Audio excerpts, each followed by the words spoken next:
भाई साहब बहन जी, इस बार श्रावण मास की विदाई हो रही है और साथ आ रहा है एक ऐसा संयोग जब पूर्णिमा व्रत और रक्षाबंधन एक ही कालखंड में आ रहे हैं। लेकिन मन में प्रश्न है, पूर्णिमा व्रत किस दिन रखा जाए, रक्षाबंधन कब मनाएं, 8 या 9 अगस्त, चंद्रमा को अर्घ्य कब दिया जाए और कौन से कार्य किस दिन करें। आइए इसे गहराई से समझते हैं। सबसे पहले बात पूर्णिमा व्रत की। पूर्णिमा व्रत केवल चंद्रमा को देखने का पर्व नहीं है, यह उस चित्त को शांति देने का माध्यम है जो कभी ठहरता ही नहीं, जो जीवन की आपाधापी में उलझा है, जिसे चाहिए थोड़ा संतुलन, थोड़ा ध्यान और थोड़ी स्थिरता। और जब यही पूर्णिमा श्रावण मास में आती है तो उसका प्रभाव और भी अधिक गहरा हो जाता है, क्योंकि यह वह समय होता है जब श्रद्धा, गुरु तत्व और चंद्र शक्ति एक साथ सक्रिय होते हैं। अब जानिए तिथि और समय। इस वर्ष पूर्णिमा तिथि प्रारंभ हो रही है 8 अगस्त दोपहर 2:12 से और समाप्त होगी 9 अगस्त दोपहर 1:24 पर। चंद्रमा का उदय 8 अगस्त की शाम लगभग 6:42 पर। इसलिए ध्यान रहे, व्रत रखना है 8 अगस्त को और चंद्रमा को अर्घ्य देना है 8 अगस्त की शाम। अब अगला दिन 9 अगस्त, जब सूर्योदय तक पूर्णिमा तिथि शेष रहेगी, उसी दिन करें स्नान, दान और रक्षाबंधन जैसे कर्म। अब विस्तार से बात करते हैं 8 अगस्त व्रत और चंद्र पूजन के दिन की। बिटिया बहन जी, अगर आप मानसिक तनाव, संतान की चिंता या ग्रह दोष जैसे दोषों से जूझ रही हैं तो यह व्रत आपके लिए बहुत उपयोगी है। सुबह स्नान करके साफ सफेद वस्त्र पहनिए, शिव और चंद्रमा का ध्यान करके संकल्प लीजिए, मैं आज पूर्णिमा व्रत रखती हूँ, चंद्र पूजन करूँगा, चंद्र पूजन करूँगी। दिन भर फलाहार या जल व्रत रखें।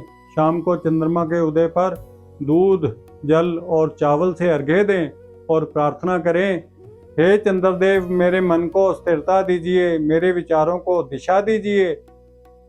अब कुछ सरल लेकिन प्रभावशाली उपाय जो विशेष रूप से 8 अगस्त को चंद्र अर्घ्य के बाद करने चाहिए। ओम चंद्राय नमः का 108 बार जाप करें। अर्घ्य देने के तुरंत बाद शांत मन से करें। चांदी का छोटा चंद्रमा या सफ़ेद पुष्प जल में प्रवाहित करें। यह रात 7 बजे के बाद किसी स्वच्छ जल स्रोत में करें। यदि नदी उपलब्ध ना हो तो घर के तुलसी या पीपल वृक्ष के पास भी प्रवाहित किया जा सकता है। मंदिर में श्वेत पुष्प अर्पित करें। यह कार्य दिन में कर सकते हैं, परंतु सबसे शुभ रहेगा यदि यह चंद्र अर्घ्य से पहले दोपहर या संध्या पूजन के समय किया जाए। अर्घ्य देने के तुरंत बाद 5-10 मिनट मौन ध्यान में बैठें। आंखें बंद करके चंद्रमा की शीतलता का ध्यान करते हुए केवल अपने मन के विचारों को बहने दें। यह सरल अभ्यास चित्त को अत्यंत शांति देता है। और हाँ, अगर आपके घर में कुछ समय से अकारण अशांति, मानसिक उलझन या ग्रह दोष का प्रभाव अनुभव हो रहा है तो एक अत्यंत शक्तिशाली उपाय और है। 8 अगस्त की शाम एक वामवर्ती शंख में स्वच्छ जल भरकर उसे किसी पवित्र स्थान पर रखें और संकल्प लें, हे देव, यह जल मैं कल प्रातः आपके अर्पण हेतु संचित कर रहा हूँ। मेरे ग्रह से क्लेश और नकारात्मकता दूर हो और यह स्थान शांति, ऊर्जा और संतुलन से भर जाए। फिर 9 अगस्त की सुबह उस जल को तुलसी के मूल में अर्पित करें।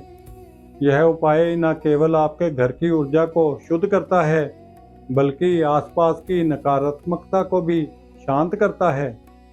और ध्यान रहे, इस दिन कुछ बातों से बचना भी जरूरी है। तामसिक भोजन, लहसुन प्याज से बचें। किसी से वाद विवाद या कटु भाषा ना बोलें। अर्घ्य देने के बाद मोबाइल, टीवी आदि से थोड़ी दूर रहें। अब बढ़ते हैं अगले दिन की ओर। 9 अगस्त रक्षाबंधन और दान का दिन। सूर्योदय से पूर्व स्नान करें, तुलसी को दूध जल अर्पित करें, ब्राह्मण को खीर चावल या सफेद अन्न का दान करें। गाय को गुड़ खिलाना भी अत्यंत शुभ माना गया है। और फिर आता है वह मंगल क्षण जब बहनें अपने भाइयों की कलाई पर रक्षा का सूत्र बांधती हैं।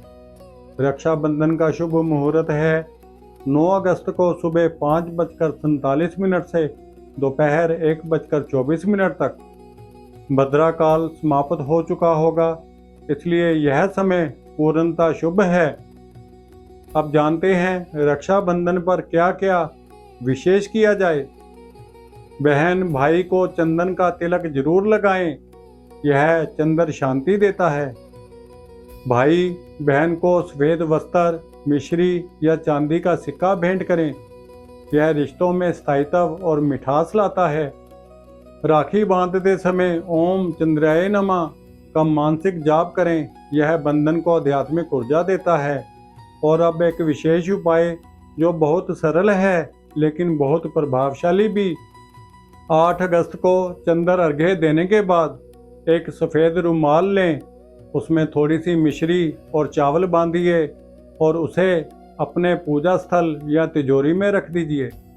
यह उपाय मन की मिठास, घर की सुख शांति और आर्थिक संतुलन का प्रतीक बन जाता है। भाई चाहें तो यह छोटा पोटली रुमाल बहन को स्नेह स्वरूप भेंट में दे सकते हैं, और बहन चाहे तो इसे अपने ससुराल या मायके दोनों जगह सहेज सकती हैं। तो भाई साहब, इस बार की पूर्णिमा केवल एक तिथि नहीं है, यह मन के संतुलन और रिश्तों के प्रेम का संगम है। एक और चंद्रमा जो भीतर की हलचल को शीतल करता है, और दूसरी ओर राखी जो भावनाओं को जोड़ती है, बांधती है। इस व्रत को अपनाइए, इस बंधन को निभाइए।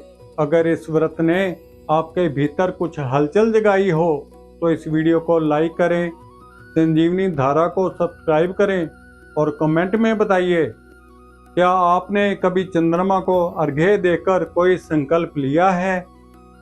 संजीवनी धारा मंत्र, व्रत, ज्योतिष और भक्ति की अखंड धारा।